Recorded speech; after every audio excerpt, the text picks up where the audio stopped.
This house behind me needs an entire gut rehab. This is gonna cost well over $100,000. We're gonna have to touch every surface and put a lot of work into this project. When you're taking on a project like this, you need to have an order of operations. There are things you need to do in a specific order in order to be efficient and maximize your rehab no matter what size project you're doing. So in this video, we're gonna walk through this house and I'm gonna give you the correct order of operations on a rehab property so you know what to rehab and when to rehab it. The first step is securing the property and making sure there's not going to be any further damage. There's no point in rehabbing the inside of the house if there's a leak on the outside of the house. So the first thing you do is you button up the property, button up things like this so squirrels don't get in and ruin the attic or get in the house.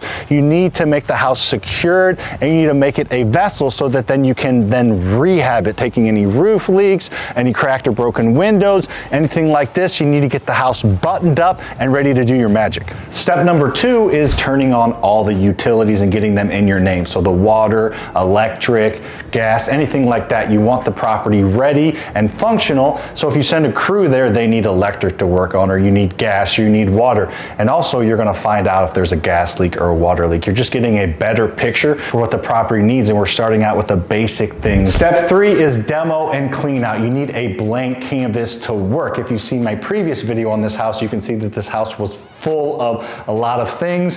Where I'm standing, there was some interesting type objects that you can see on the screen now, but you need to get the house completely cleaned out so you can see what you're actually going to work on, see all the flooring, see all the walls, and just get it completely demoed and cleaned out and ready to be put back together. Step 4 is plumbing and electric rough. And now that you have the blank canvas to work on, you need to start to put it back together and start out with the bigger things like electric and plumbing. If you're going to be putting in a new sink somewhere or putting in a new light fixture, you want to do that now because you're going to be ripping into drywall, you're going to be sealing, you're going to be making a mess. You don't want to do that once the house is halfway put together or even fully put together. So envision the house where you're going to have any bathrooms if you're going to move. If you're going to move a sink or move a toilet or add, a light fixture or add something electrical or plumbing faced, then that's when you need to do it, is right now. Do it when the house is pretty much open and it's okay to get messy and dirty. Step 5 is taking care of any major drywall repairs. If you ripped into the drywall in step 4 by adding plumbing or electric, let's button that up now, tape it, mud it, sand it, create an entire mess. But also houses like this and a lot of other houses are going to have drywall dings or bumps or holes in the wall and things like that. So now's the time to take care of any of those major things because we're getting ready to get into the fun part and making the house look pretty, but we need to have the surface behind all the pretty be solid. So at this point, we're just taking care of all major drywall repairs, either caused by you or caused by the previous owner. All right, on to step 6. This is where the fun kind of starts to happen and you start to see some changes.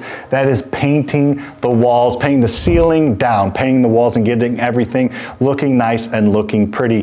When you're picking your paint colors, I would stick to the more basic neutral type colors, either a gray or light brown or something like that. I wouldn't paint them this color. I wouldn't do anything fancy. You want to appeal to the most tenants or the most potential buyers. Now you're going to be painting and you're probably going to be putting drop cloths down or things like that, but there are going to be drips and things like that that happen. That's why we start off with painting before we do flooring or anything else. Everything is ready to be painted, so put your primer coat on, put your final coat on, and then we're going to move on to the next step. Step 7 is getting into the flooring. Now in the demo phase, you're going to have ripped out all the flooring that you're not going to use, like this carpet and that dead mouse right there. So you're going to have all this ripped out. So at that point, you're going to put the flooring back together, whether it be carpet or luxury vinyl plank or tile or anything like that. You're going to get the floor surface ready because you already painted. We're going to touch up later to the end because as you lay floor or people that are working for you lay floor, there are going to be some dings in the wall and little things like that. So we're going to touch up later, but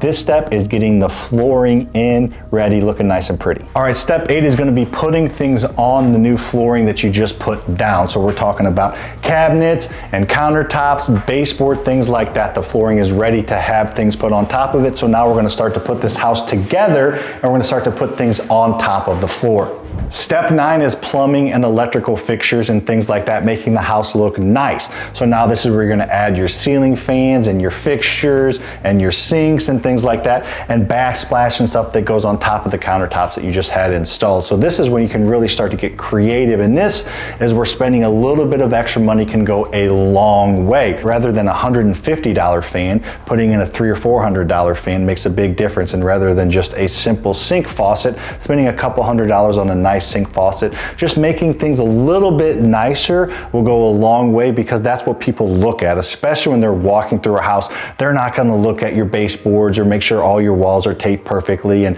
painted perfectly and look at every little detail.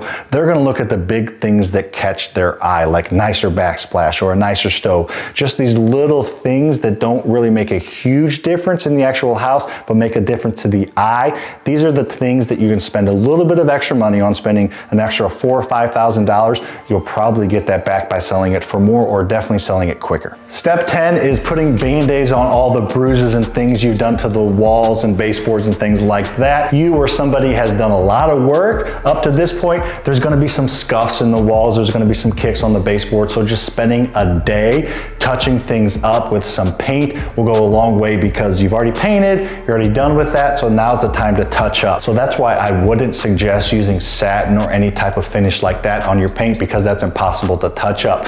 Some flat or eggshell finishes on your paint will allow you to go back with a brush and touch things up, and you won't be able to tell that. So there's a little bit of a tip on the paint type finishes to use. Step 11 can actually be done at any point in the project, and it's exterior work. We're talking about a roof, siding, soffit, fascia, landscaping work. This should not affect anything going on the inside. There might need to be a little coordination if we're talking about replacing the windows or something like that. But in general, the exterior work can be done at any time, and it kind of depends on your market and your project and things like that. If you're in St. Louis and it's, maybe January, February, and it's a big project, wait to do landscaping until the weather's a little bit nicer in the springtime. But if you're in a market that's always warm, it doesn't really matter. Whenever it makes sense for you or your crews to do the exterior work, make sure to do it at that point. Whenever it makes sense, there's no specific way or time to do the exterior work, especially the landscaping.